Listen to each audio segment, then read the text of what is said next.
হবে খাসির মাংস।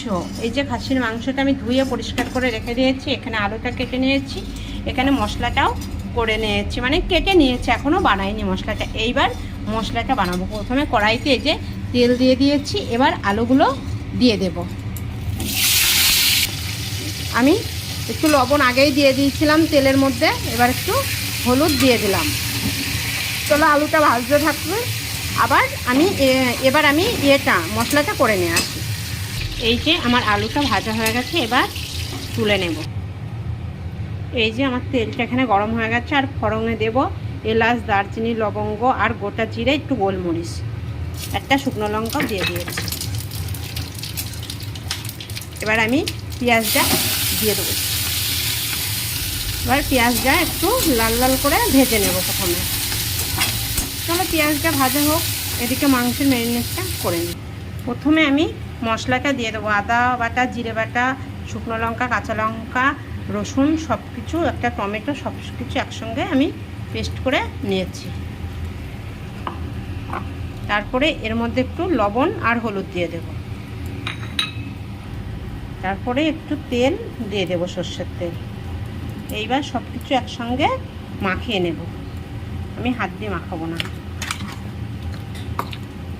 এর ভিতরে একটু টক দইও দিয়ে দেব। এই যে আমার পেঁয়াজটা লাল লাল করে ভাজা হয়ে গেছে, এবার মাংসটা এর ভিতর দিয়ে দেব। এই যে মাংসটা হচ্ছে, এর মধ্যে আমি একটু গোটা রসুন দিয়ে দিলাম।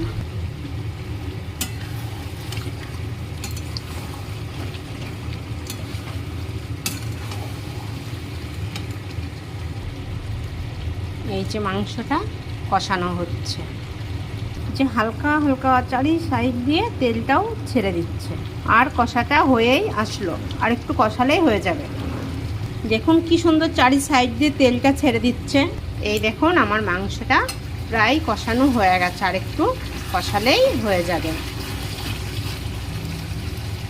এই দেখুন আমার মাংসটা চারিদিক দিয়ে তেল ছেড়ে দিয়েছে, তার মানে আমার মাংসটা কষানো হয়ে গেছে। চলুন এবার দুটি ছেলের জন্য তুলে রাখবো, রেখে জলটা ঢেলে দেব।